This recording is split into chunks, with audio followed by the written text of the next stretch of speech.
Welcome to another episode of Teen Minds Redefined, where we strive to, we can't parent the way we used to parent, and our relationships with our teens are going to be different. And so it's time to step up, learn something new, and support our kids. We need to coach them, not parent them, so that they feel heard, they feel seen, and we raise these amazing human beings into the world. And on today's episode, I am thrilled to welcome Shannon Butt, a movement and meditation facilitator, a public speaker, and an advocate for disability and social justice. Shannon brings a unique and powerful perspective as she weaves together her lived experience with fetal alcohol spectrum disorder and her extensive knowledge in social determinants of health. As a change maker on the Adult Leadership Collaborative Board of Individuals with FASD, Shannon's work shines a light on the critical importance of accessibility and inclusivity in our society. Whether you're a parent or an educator or a community member, this conversation is a must listen if you're passionate about creating a world where everyone can thrive. Welcome, Shannon Butt. Yay. Hello. Thank you for that. Oh, I'm so excited. We can start out with your stories. I'm just going to share. Shannon and I met doing hot yoga. Shannon was an instructor, and I fell in love with the hot yoga studio because of Shannon.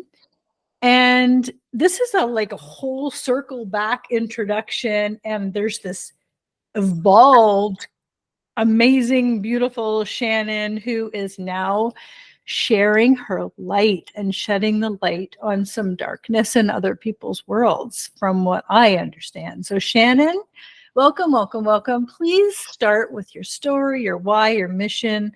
Why are you here? I am here. This is amazing, by the way. I'm here to heal out loud. That is my motto. I think that when we heal ourselves out loud for other people to hear, we prevent other people from suffering in silence. And so I think that is what happens in this world. So many of us are hidden behind our devices or, hermiting in our houses, and we feel alone, even though there's more connection out there than ever before. Mm-hmm. We need to learn how to access that connection, and we need to know that we're not alone in this journey of self-healing. So, I love that. Heal out loud is beautiful. Heal out loud. It's so clear. It's so clear. I love that motto. So I just want to say, let's start with you and your experience with FASD. What is FASD? Fetal Alcohol Spectrum Disorder is it's a brain injury, essentially. It's a traumatic brain injury, and it's not just a brain injury. It's a whole body diagnosis, and so. I think initially it was thought to be just a brain injury, but it goes throughout the whole body. I have issues with my whole body. So it is a disability like many other disabilities, and it has overlaps with like autism and ADHD. Like if you were to put them all on a Venn diagram, there's a lot of overlap there. And it prevents people from being able to live a full life. And it happens when the babies are in the womb. And, I hate that there's so much stigma around it, but so many people don't even know that they're pregnant when they consume alcohol. We live in a society where we're not very in touch with our bodies, and drinking your face off is just a normal part of everyday life. Mm-hmm. And I think people get a really bad rap, but what's happening is that like you can go to, say it's Christmas time, and you go to 2 parties. You just head up 2 parties, and you have a couple glasses of wine at each party. They're a week apart. And then, after New Year's, you find out that you're 3 months pregnant. Well, you haven't done anything maliciously. You were just out enjoying your life, but now that damage might be done. Mm-hmm. So there's a lot of people that don't understand how FASD happens, but there are also a lot of mothers that are drinking to cope with life, and then they continue drinking through pregnancy, and so like we need help for all of these people. But it starts basically the alcohol affects whatever is developing that day. Like I know in pregnancy, it's very like specific, like this develops in the first trimester and this develops in the second trimester. And so like whatever is developing on that day is the alcohol interferes with the creation of whatever is being created that day. So I have a lot of like jaw and ear stuff. I have issues. Oh, I meant to grab my journal. I have issues with executive functioning. I have issues with memory. I have issues with behavior and impulsivity. There's a lot going on there. And then I've got like chronic fatigue and like fibromyalgia and depression and anxiety and complex PTSD. And there's a whole lot that's happening at once. I had no idea about that piece of it. Yeah. Whatever is developing that day is affected. Yeah. So there's no safe time. There's no safe time to have a drink while you're pregnant. No, not even from conception. Is it just alcohol? Is this a myth? Is it just in the name, or is it just alcohol? Does it have anything to do with smoking weed or any other recreational drugs? I believe it's called something different when it's a different drug. I know that the overlying diagnosis would be complex neurodevelopment disorder. Okay. Interesting. Yeah.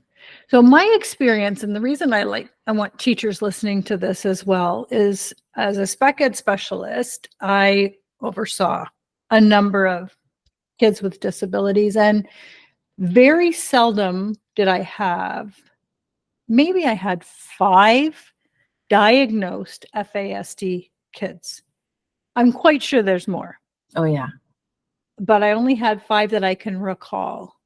And you know, it was so hard because it's so hard to explain to teachers. You know, kids walk into their room, they call in their own diagnosis, and that's how they work with the kids. And what would we, if a kid walks into our classroom, let's say you walk in as a high school student, FASD diagnosed, what's 2 things you wish your teacher would do, know, say? That's a really great question. I wish that I had more one-on-one time. I wish that I had more one-on-one time with a teacher or with a special ed. I wasn't diagnosed until just a couple of years ago. So I actually fell through the cracks of our healthcare system and our school system. And I never had a teacher that noticed how much help I was actually needing. And the school system and the healthcare system failed me. Wow. Didn't realize that's how late you were diagnosed. Yeah, just about 2.5 years ago. So what brought that on? So I've always had trouble. I've been doing therapy and seeing a counselor since I've been in grade 8. We thought it was, I've been diagnosed with everything under the sun. And well, I guess I had a lot of, and very like, on par for folks with FASD. I had like a lot of successes in my life and then a lot of like big crashes. Because it's just like I couldn't keep up with the good things that were happening around me, and then everything would just fall apart. So I ended up living a life of addiction. I was addicted to cocaine. I was addicted to alcohol, and I started doing sex work to pay for my habits because I also kept getting fired from my jobs, which is also on par for folks with FASD. And then I kind of staged my own intervention with my family. I was really just like sick of my behavior and sick of the life that I was living, and felt like I couldn't claw my way up to the top, and I was drowning. And so I sat down with my family and said, like, this is what's happening in my life, and I really need your help to get out of it. So they did help me. And my stepmom, thank God, was like you, working for the school board for like in specifically with kids in special education. Mm-hmm. And she noticed that these kids behaved the same way that I did. And she was like, wow, these kids have FASD. I wonder if Shannon could have FASD. She went and talked to my dad, asked if there could have been alcohol while I was in the womb. And the answer was without a doubt, yes. Just from the lifestyle that my parents were living, partying in the military and so on. And so that's how the journey started. So I wish someone noticed me in high school. I wish someone said, yeah, well, like she shines when people work with her one-on-one, like, or she needs to stand up every 20 minutes and just walk around the classroom, or maybe we should get her a standing desk, or like, just like a couple things like that. Yeah. And you know how there's different characteristics of FASD. The one I know well is a facial characteristic. I don't see that. No. So actually that is the, people think that's the number one defining factor. It's like the least defining factor. A very small percentage of people with FASD have the facial features. A very small percent. Which speaks to, if it's the facial features being developed when the alcohol goes in the system. Right. Exactly. Wow. Well, there's a mic drop for me. Like, seriously. Yeah. Huh.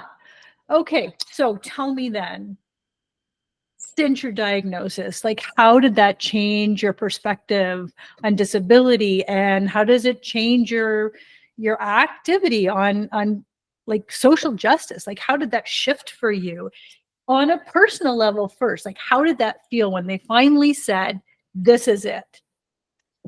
It felt more than one way, for sure. It felt like I said, I've been given so many diagnoses over my life, and every one of them was just like, no, that's not it. That doesn't feel right. That doesn't click. There's too many things outside of the box. Mm-hmm. And then this one finally was like, oh, this checks all of the boxes. This feels like it fits. Mm-hmm. So there was a sense of relief that I finally figured out what it was. And it was like, I could move on now that I 30 years I've been trying to figure this out.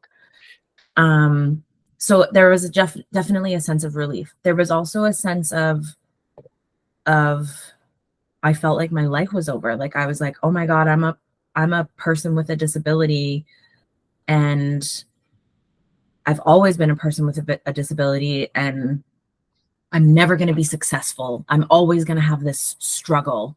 Mm-hmm. And that speaks to my own ableism, and like my own internalized ableism, and what I think about people who have disabilities, and do I think that they can live a quote unquote normal life? Mm-hmm. And so I had to like face all of my own internalized ableism around disability.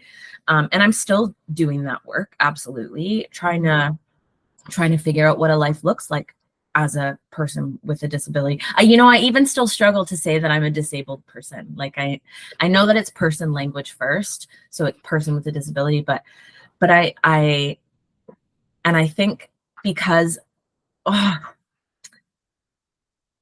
I struggle to say this, but I think because I don't look like I have a disability. And then that brings in, okay, well, what does it look like to have a disability? And then that brings in this. It looks like this. Yeah. And So it's just, there's a lot of internalized ableism that I'm fighting. There's a lot of feelings around it. There's a lot of learning and unlearning. It's been wild. Yeah. I just want to go back a step or two because I'd love to know what you think the most common misconceptions are about FASD and how we can say to a parent or an educator, no, that's not the way it is. So the facial features would be one. Mm-hmm. The other one would be, have you heard of the word confabulation? I have not. So it happens with people with FASD. And what it is it's a solidifying of memory. But it's like you experience something and then you solidify that experience as memory. But what happens for the person with FASD is that they experience it and remember it in a different way, and that solidifies as memory. So they often are getting blamed for lying when they're not lying. So this is a huge thing. It happens to me all the time. And like, it's probably happened to you a couple of times in your life where you're like, no, I think I was wearing a purple shirt that day. And somebody's like, no, it was definitely a green shirt. And you're like, I don't know. I have to look up the photo. And, you know, maybe you were wrong, but it happens all the time to me. Like just the other day, I was getting ready for a market. I sell some art at markets sometimes. And it was a market that my friend and I had done a year previous. And so we were planning this second year. And she goes, we should bring 2 tents so that we have 2 tents beside one another instead of sharing 1 tent. And I was like, well, that's what we did last year. We had 2 tents last year. And she was like, no, we didn't. And I was like, yes, we did. I was so positive. So we had to look up photos, and sure as shit, she was the right one. I was wrong. But that is confabulation, where you're like, no, I remember this thing. And I would lay my life down on the line for this memory. It is so solidified in my brain, but it's wrong. Wow. You know what? This now jogs me back to the kids that I knew that were diagnosed, and I was trying to explain to teachers. It's not on purpose. They're not manipulating. They're not lying. And is this where you understand? And I only use the analogy of hand on the stove, the consequence. I put my hand on the stove, burn my hand, I take my hand off. I'm never going to do that again. Yeah. But a kid with FASD will just continue to put their hand on the stove. They don't want to get burned on purpose. No, but they don't understand the consequences. Thank you. Yeah. Thank you. Oh my goodness. That just opens up, you know, and more people need to hear this, because even the 200 teachers in the school, I had just such difficulty trying to get them to understand, because, you know, there was a facial characteristic on this one young man, but there was just, let me give you an example. He could be in a classroom with his Chromebook. This is high school. And he could hack into the teacher's Chromebook, get the credit card, and shop on Amazon while he was in the class. Now, that is a skill. Yeah. But, you know, so this is where teachers go, oh, they're not stupid. They're smart. They're just manipulating. They're just this, they're just that. Shed this light, Shannon, because we know this. Nobody wants to do these things in any diagnosis. So shed some light on this for us. Could you? It's really normal for kids with neurodevelopment disorders or like FASD to be really successful in some areas and then really like unskilled in other areas. So for example, when I was getting my testing done, I scored in the 97th percentile in vocabulary. I have a university level vocabulary. Yeah. And I scored in the first percentile in math. So there are some really disparaging results that are happening that are in my brain. Yeah. And it makes me seem really, I can hold a conversation. I seem smart on the outside, but I'm really struggling with things on the inside. I struggle to tell time. I can't read the face of a clock still, stuff like that, Yeah. where, somebody's like, hey, can you tell me the time? And I have to look at, like, I remember in event management, they were like, you have to wear a watch. Like, you absolutely have to know the time at all times. And I was so embarrassed because I was going to have to get a digital watch because I struggle still to tell the time on the face of a clock. Like, just little things like that. Yeah. Yeah. Let's talk about, okay. And I'm going to talk about first the shame. Like, how do we talk to the mom or the dad who knows better about, oh, this could actually be what's wrong, but I did it because I drank, so I'm not saying anything. Right. Let's go there. Well, first we have to stop. So when I first started doing advocacy work with FASD, I used to hear all the time, FASD is the only totally preventable neurodevelopment disorder. Like, it's totally preventable. You just don't drink. But that's not the case, because that's not our society. Our society doesn't welcome you in to a non-alcoholic environment.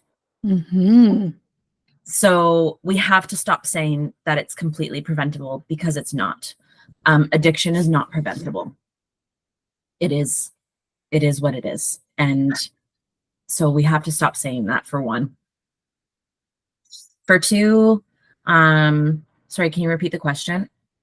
Yeah, I'm talking about if you're wondering, if you know that you have a child or an adult child who's struggling, and this could be the issue, but there's some shame in admitting to this. Where do we go with that? Oh, man, it's such a tough question. And I really feel for these moms. I do. Like, my own mom, she doesn't like to talk about it. She, as soon as I bring it up, we're changing the conversation. I just keep telling her that I'm not mad at her. Gabor Mate says there's no place for shame in healing. And I would say there's no place for shame or blame in healing. I don't even know how to have that conversation. It has to be without anger. It has to be without malice. It has to be without blame. And we have to show that it's not their fault. Like, we have to show that addiction is this own separate issue.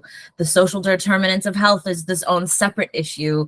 If people don't have access to safe housing and clean drinking water and the opportunity to get a job and provide for their families, then they're just going to keep doing what they're doing. And if that is drinking, then we have to help people in more ways than this to get this message across. Yeah, and it feels like it just needs to be drilled right down. Yeah. Like, we're right here with, diagnosing and looking at, but it's drilled right down. And I think that the whole addiction piece is such an important conversation. It feels like this is going to be a sequel. So let's talk about parents who are wondering, what would they be looking for? What would they be, looking at report cards? What would they be looking at behavior? What would they, if they, we went through, like you said, we went through the ADHD assessments, we went through the ASD assessments. What would we be looking for where they might go, I need to go further with this? So in terms of report cards, I'd be looking for like a high score in some areas and then like really low scores in other areas. So for me, like with English and math, pretty average marks in like arts and English, and then pretty low marks in science and math. A lot of skipping school. just because I was sheerly overwhelmed with it.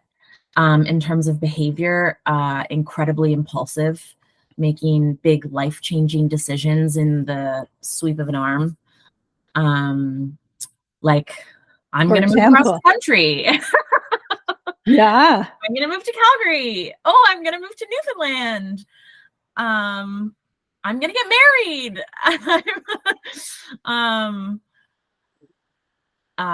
The confabulation, like I mentioned, if you feel like your kid is lying to you, but you don't feel like it's lying, it could be confabulation. The senses, there's like, we have 5 senses, but we have more than 5 senses because we have interoception, which is like sensing like when your bladder is full, or sensing when you have to go to the bathroom. So those senses can be off. So you can, maybe your kid is in high school but still wetting the bed. Maybe they are having trouble. I developed an eating disorder really young because I couldn't stop eating. I would just like binge and binge and binge because I didn't have an off switch. I'm still struggling with that to this day. Vestibular movements and proprioception. So like maybe they walk into walls, or like when they're walking through the classroom, they're constantly hitting themselves on the edge of desks and like bumping into door frames, not quite making it through. Do you know what I mean? Yeah, almost like a spatial awareness. A spatial awareness. Yeah. Okay. Really shitty spatial awareness. Wow. Yeah.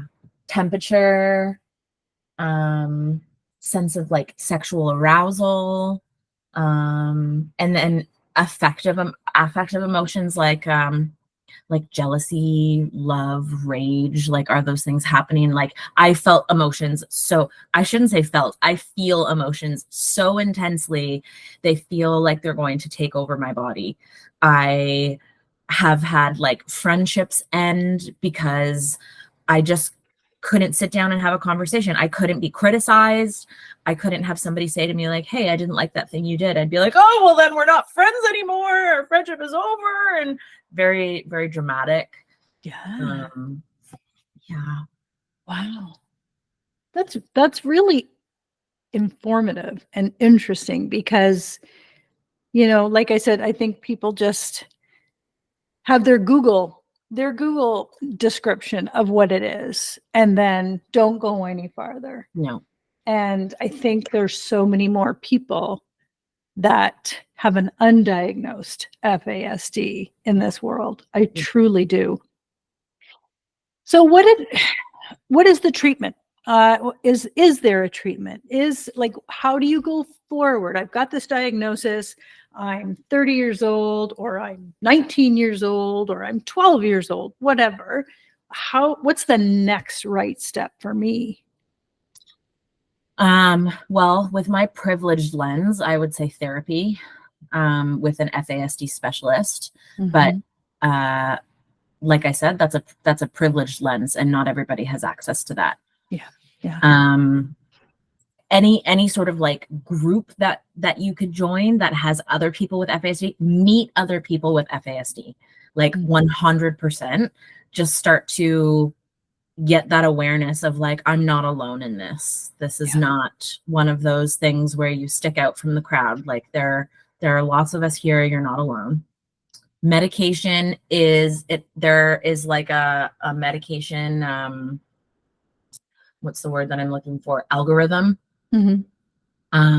So you can talk to your doctor about that, or talk to a psychiatrist about that. It's like medication for mood, like stabilizers, is really helpful. I guess I wish I had something to say other than get a therapist, because that is what really helped me. But I know that like so many people don't have access to therapy. Yeah. So if we could talk to teachers or even parents, how would we create a more inclusive classroom or a more inclusive home for our kids who have a disability? Oof, that's a really good question. That's a really good question. I I would have wanted parents that talked to me a lot kinder. I felt like my parents needed their own therapy. Mm. You know, like they were dealing with their own childhood traumas, and my dad was dealing with military PTSD, and my mom was an alcoholic. And so, like, they needed help for those things before I was going to get any help in the household. So, this is when it comes back down to like just having environments where like parents don't feel like they're drowning and then also trying to parent a kid with a disability. Yeah. I feel like, and I say this all the time in the podcast is, I started off this podcast with, here are some strategies for this diagnosis for your kid, or this diagnosis for your kid, or how to advocate at school. And the more we talk, and you just completely framed it, if something is triggering in the home, we have to look here first. Yeah. We can't, and strategies are amazing, and you're giving us great strategies, but they can also just be a band-aid for now, as opposed to doing this inner work for ourselves. And when we do that work ourselves, had you seen your mom and dad doing the work, Yes. oh, that might have changed things for Yes, you. it right? might have. And I think, wasn't until, sorry to interrupt you, it Yeah. really wasn't until my parents started doing that work that we were able to have a healthy relationship. And we like came into therapy together, and we did group family sessions, and they did therapy on their own, and they met with an FASD specialist on their own so they could understand my behavior better. And we implemented things like a communication station in the house so that we weren't talking face to face, because that's when emotions would blow up. We have a little station where we write things down on pretty little pieces of paper and with pretty colorful pens. And we all went to therapy. And only after that was I able to, like, I moved in with them. I live in a basement apartment in their house. We get along so much better. But that has taken years. well, let's hope we are collapsing some time here. Yeah. Honestly. So can we talk about the importance of community support? Where can parents go? Like, are there resources out there besides just Googling FASD people? Like let's give them the shortcut. Where do we find these resources? I would check out a website or a woman. Her name is Angela Geddes, Geddes. And she's created a book for parents and people with FASD. And I think she's actually working on a second one right now. And she has so many resources on her website for parents. So I would start there. I would start with her information. There is a group called Health Nexus that has some groups for people with FASD. What's the other one called? No, that was Health Nexus. Yes. Yeah, I would start there. Okay, I'll put all those in the show notes. So what do you, and I know you're speaking on stages now. I am. Which is phenomenal, because who better to help someone that has already been in that situation? I mean, and still evolving in that situation, for sure. What do you see as, like, what do you envision for a future of a disability advocacy? Like, what do you see? What do you wish you could just, like, poof, wave my magic wand? This would be the dream world, the dream humanity. That's a big question. Wave my magic wand and give everybody a regulated nervous system. Oh, say more. So having a regulated nervous system is just something that our society doesn't really foster. Having a regulated nervous system means that you are not exploding on people when they bring information your way. You're not exploding on somebody when you get cut off in traffic. You're able to maybe sleep and do things like wind down and relax because you have this regulated nervous system. But if you're just constantly running on in fight or flight mode, you're not going to get anything successful done. And so if you're in fight or flight and you're trying to parent, or you're in fight or flight and you're trying to teach kids with FASD, like, you've got to do that work first before it can trickle out. Because like what's happening is that these kids want to co-regulate their nervous system with you. Like, I want my nervous system to hitch up to your nervous system and say, like, this feels really good. I wanna feel this way, not have like a riot, and people, like after sports events, when it's just like everybody riots in the streets because like the energy is just so crazy. Yes. This is the opposite of what we want. Yeah. And I've done a ton of this work, and I want you to speak to some examples of it, but I will say this, that when you have what I feel is a regulated nervous system, it isn't just internal, it ripples out. Yes. And when it ripples out, you don't have to say anything. People just feel it. Yes. And I was just talking to somebody the other day, last Friday, I had one of those days where it was like everything was going wrong, literally menial things.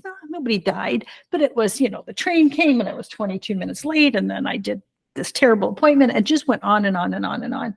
And it started at 8 a.m. and I got home at 3 and I was like, holy shit, this works, because I was fine. It did not affect, it was like I had this bubble around me, and everything was just kind of bouncing off. And what I noticed is I've been doing this work for literally years. And it's not like, oh, somebody just turned on the light. It's like later on you notice, you just notice, oh, I wonder how I would have reacted before. I know damn well how I would have reacted before.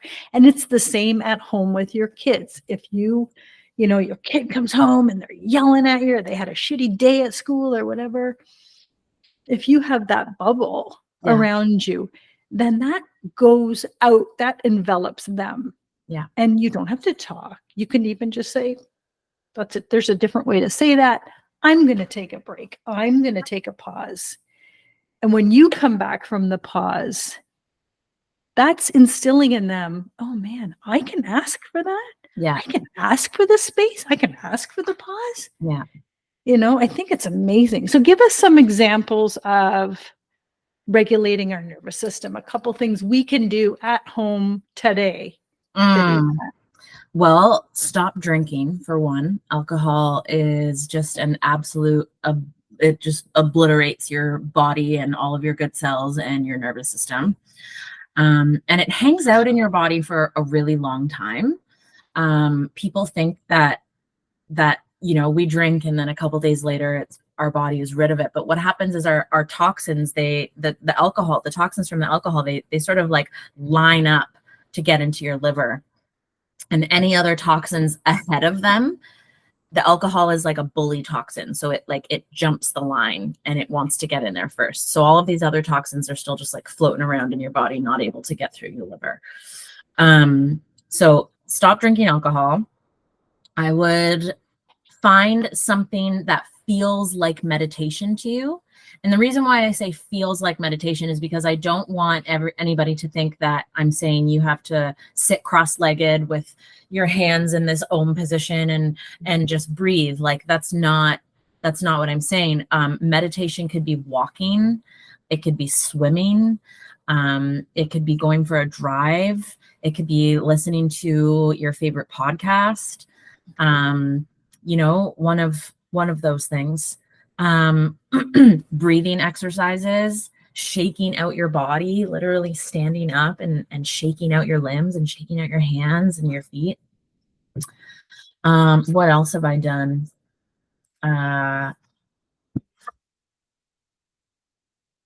Yeah, those are the nervous system regulating things that I have done. Yeah. A lot of And breath. yeah, and just, you don't have to try everything at once. Right. Try one thing. And if it doesn't work for you, great, throw it out, find something else. There's so many. Oh, thank you for that. It's so funny because, well, it's not funny. I don't drink between Monday and Thursday. And then on the weekends, I'll have a drink. And now I'm like, oh, I thought I was being so good. And Shannon says, bullshit. I'm really glad you said that because I need to take a step back in what you're I'm not thinking. actually giving your body time to recuperate if you're just drinking on the weekends. That's not long enough for your body to fully recuperate from the damage that the alcohol does. Interesting. I had absolutely no idea. Okay, so much for my Boy Scout hat I had on. That's I'm really glad you said that though, because now I'm like, okay, we need to rethink our schedule on the weekend. Yeah. Maybe like once a month. Yeah, I think I can manage that. Yeah. I think I can. It's a lot cheaper. Yeah, it is. It's so expensive. Shannon, I'm so grateful. You were super vulnerable and honest and raw. And I know that people listening are going to, if it's not for them, I'm 1,000% sure it's for somebody they know. And just by sharing this is doing your work and doing your work as a listener. And I really appreciate all of this.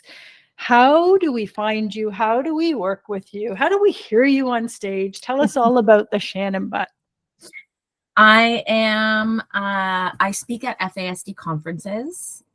So the next one that I have is in Red Deer, Alberta on October 2nd. Okay. And actually I have one before that on September 8th at Ottawa City Hall for FASD Red Shoes Rocks Day. September is FASD Awareness Month. So you can, I don't know if you type in FASD to Instagram, all of these fantastic accounts come up, so you can follow some, and there will be lots of postings for FASD month. You can find my own personal Instagram at Shannon Lee Butt, and you can find my website at outcastalley.com, and there's a form on there if you want to book my services. Beautiful. All of this will be in the show notes. Yes. Shannon, thank you. Thank you. We need more people in the world like you. I'm so grateful for the work you do. Keep going. And is there anything I can do or say to help? Then I'm right here. Just this podcast. Keep doing that. Awesome. Well, this is definitely going to be released on FASD Awareness Month. 1,000%. Great. Thank you. Thank you. Thank you. I appreciate you. Thank you for listening to Teen Minds Redefined. We'll see you next time.